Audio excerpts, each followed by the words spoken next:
Welcome back. So today we will be discussing constructors in Java. What are constructors? Constructors are used to initialize the object state. That means a class is having instance variables and member methods. Upon creation of an object for a class, the object will be getting initial values. That means with respect to that particular newly created object, the member variables or instance variables are being initialized by a constructor. So constructors are used to initialize object state. So these states are defined by instance variables. So we are initializing instance variables. Like methods, a constructor also contains collection of statements that are executed at the time of object creation. So at the time of object creation, constructors are invoked. So the instructions are being executed. Each time an object is created using new keyword, at least one constructor is invoked to assign initial values to the data members of the same class. Constructors is invoked at the time of object or instance creation. There are some rules or regulations for constructors. A constructor does not have a return type, even void. So we cannot specify any return type to the constructor method. That means constructors does not return any value.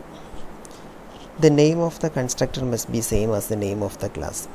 For example, we have a class box. Box is the name of the class. Then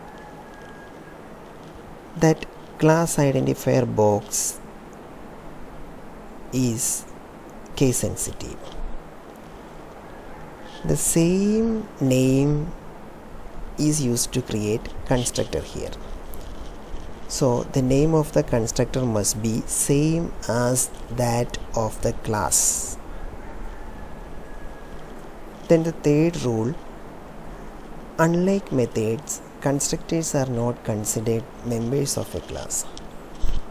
Suppose you are implementing a constructor method, then that is not considered as a member of a class.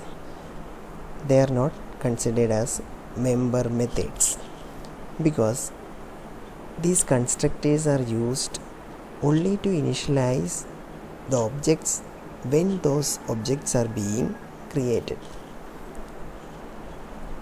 Then the fourth rule or regulation is a constructor is called automatically when a new instance of an object is created. So every time a new object is created or instance of an object is created, a constructor is invoked. Types of Java constructors are default constructors and parameterized constructors. So these are the two types of constructors in Java. Default constructors are having no arguments. Parameterized constructors are being handled with arguments. We will see each type of the constructors now. Default constructor. It is called default constructor when it doesn't have any parameter. If we don't define a constructor in a class, then compiler creates default constructor with no arguments for the class. Suppose explicitly we are not implementing or defining a constructor in a class, the Java compiler creates default constructor without any argument. So no initialization is performed. Suppose there are arguments, then values are passed to the class and all the instance variable of that class is being initialized. That means the object is getting initial values. So if there is no constructor, then compiler creates a default constructor with no arguments and invokes it automatically. If we write a constructor with arguments or no argument, then compiler does not create default constructor. Default constructor provides the default values to the object like 0, null, etc. depending on the type. So suppose we are implementing or defining a constructor with no arguments, then compiler does not create default constructor. Suppose we are defining constructor with argument, in that case also compiler does not create default constructor automatically. Default constructor normally provides default values to the objects like 0, null, etc. See one example. Here on the left side, a student class is defined. Two different types of members are there, instance variables and member method. See here, integer num is defined without initialized any value to num variable, and string name is specified without any initialization. Then we have created a method. See this method, the class name and the method name is same. It does not have any return type and it is being implemented using an output statement. System.out.println constructor is called. So considering all the properties of this method, this is called a constructor. Does not have any return type. The class name and the method name is same. See, this is case sensitive. S is caps, all other alphabets are small letter. Now on the right hand side, my class, that is the name of the class. This is the main method because public static void main is defined inside my class, and an object is created. Object name is obj, and this object is created with respect to the class student. See, student obj is equal to new student. This would invoke default constructor. Here student is there. So on creating default constructor, initialization is being performed. Default constructor provides the default values to the objects like 0 and null. So these instance variables num and name will be assigned 0 and null values depending on its type. Now we will see the value assigned by default constructor to the instance variable depending on its type. For that, we have used two output statements to display the name and num values. System.out.println obj.name and system.out.println obj.num. So name, that is string type, that will return null, and integer obj.num, that will return 0. So 0 is an integer value and null is a string value. So null with respect to obj.name and 0 with respect to obj.num is displayed. See, in the output 3 lines of codes are there. Constructor is called. How it happened? Upon creation of obj object for student class, we have defined one constructor student and implemented using an output statement system.out.println constructor is called. So on creation of obj student, constructor will be invoked and this student constructor will display. Constructor is called because output statement is used as an instruction over here. So constructor is called will be executed or displayed on creation of obj object. Default constructor, second part. See here, student class is defined, string name, a string variable is defined. This would be invoked while object of the class is created. See, there is nothing other than an instance variable, a string type instance variable. Now we will consider the right hand side program. This is the main class, my class. We have tried creating object for the student class, and remember, student class is only having one instance variable, nothing else. Here obj is created, object obj is created for the class student, and default constructor provides the default value to the object like 0 for integer, null for string type of variable, and this system.out.println obj.name will give the corresponding values. So surely this is being a string type of variable, this will display null. So constructor is created and null will be displayed. How it happened? This constructor is called, this particular value is displayed here. So with respect to the previous program, this constructor is there, so this will be acting as the default constructor here.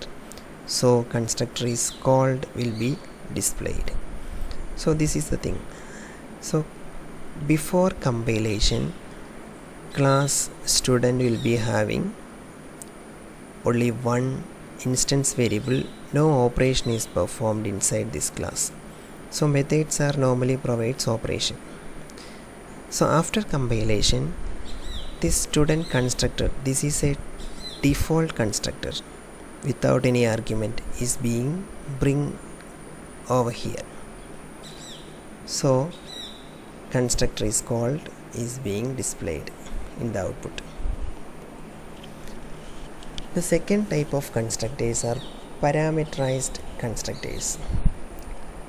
We will discuss with the help of a program. See, class student, this is the student class definition. Two instance variables are there, integer id, string name. Both the values are not initialized. Here student constructor is defined, student int I, string n. Two arguments are there. One argument is an integer type of argument, the second argument is string type of argument, and two instances are also there, I for integer type of instance or variable, n is string variable. id is assigned with the value provided by I, and name is assigned with the value provided by n. Another method is there, void display. See, this display is a member of this student class. On the other hand, this constructor is not a member of this student class. So instance variables and methods are considered as members of a particular class, not constructors. This display method returns nothing, so return type is specified as void without any argument and implemented just to display the id and name value. id plus a space is concatenated with id value, then name is concatenated with the id and space. The main method is also implemented inside the student class. Public static void main string args. Two objects are created, s1 and s2 for student class. So s1 is provided with two values, 100 and Varun.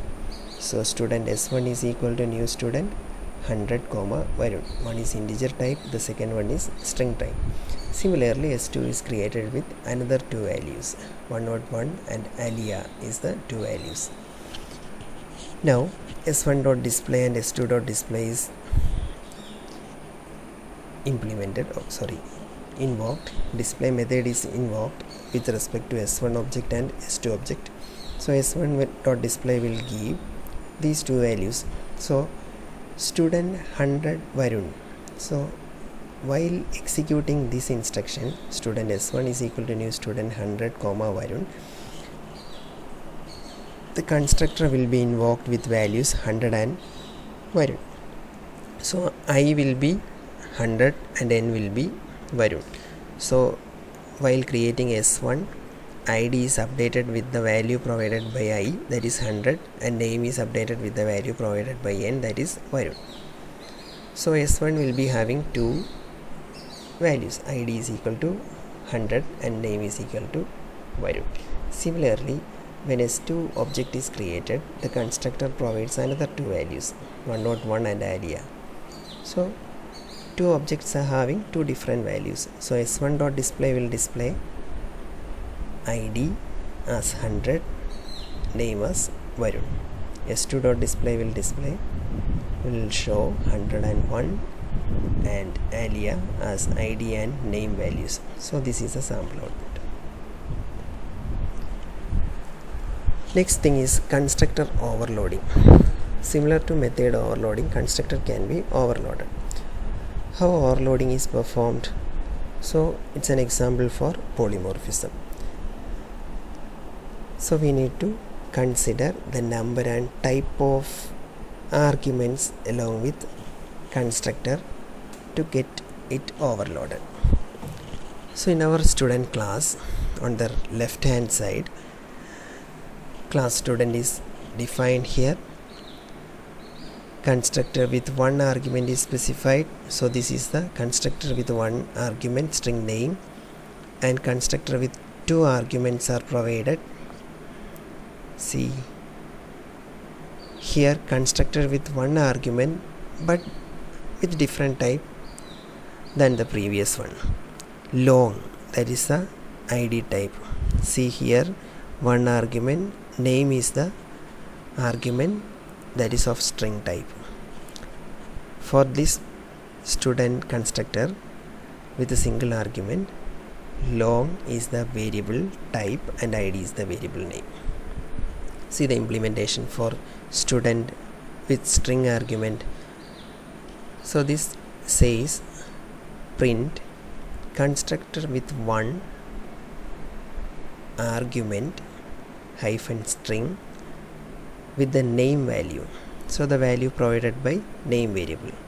So this will be just like constructor with one argument hyphen string colon the name, provided name.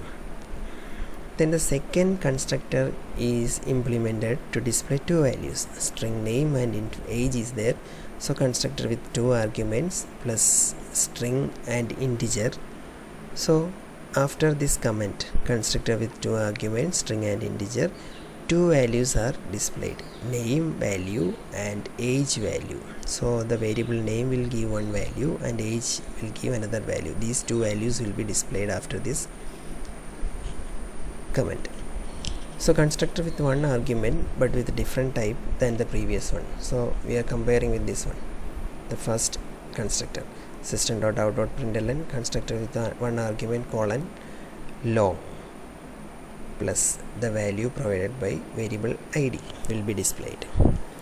Okay, so this is constructor overloading. So different constructors are there and the type and number of arguments are changing here. So the rules for constructor overloading is same as method overloading. So here for constructor there is no return type, keep in mind.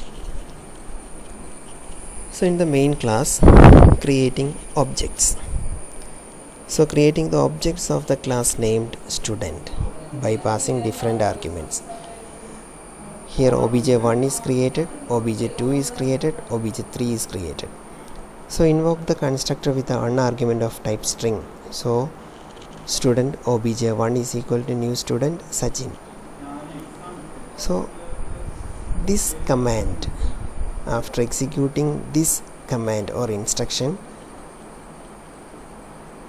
with one string argument in the constructor, parameter. So this will surely invoke by checking the type and number of arguments in the constructor. So here Sachin is provided, that is inside double quotes. So this is a string type argument and only one argument is there. So matching this argument, this particular instruction will invoke the first constructor with string argument and one argument. The number of argument is 1 and the type of argument is string. So obj1 will be created by initializing name value with Sachin. See second object construction, obj2 is created using the second constructor type. See there are two arguments, one is string and the second one is integer. So for creating obj2 we need a constructor with two arguments, and the first argument must be a string type and the second argument must be an integer type. So for matching this particular constructor we have the second constructor in student class. So this is the constructor with two arguments and the first argument is string type and second argument is integer type. So on creating obj2, name will be Saurav and age will be 36. And now obj3 is constructed. Here one value is passed as argument and the parameter is this value. Argument or parameter value is 8965645765. See, this is not a string, it's an integer, but it's a long int, or it exceeds 2 raised to 8-bit size. So long type is required for holding such a long value. So long type is required and obj3 is constructed using the third type of constructor, long id. So here long will be passed over here and the id is updated with the provided parameter. So this is how constructor overloading works. So on executing these obj creating statements, obj1 and obj2 and obj3, upon creation of these objects the corresponding constructors will be invoked and the values, and with respect to the values being passed, the output statement will be displaying the initialized values of different variables. So with respect to the first constructor, name value is displayed.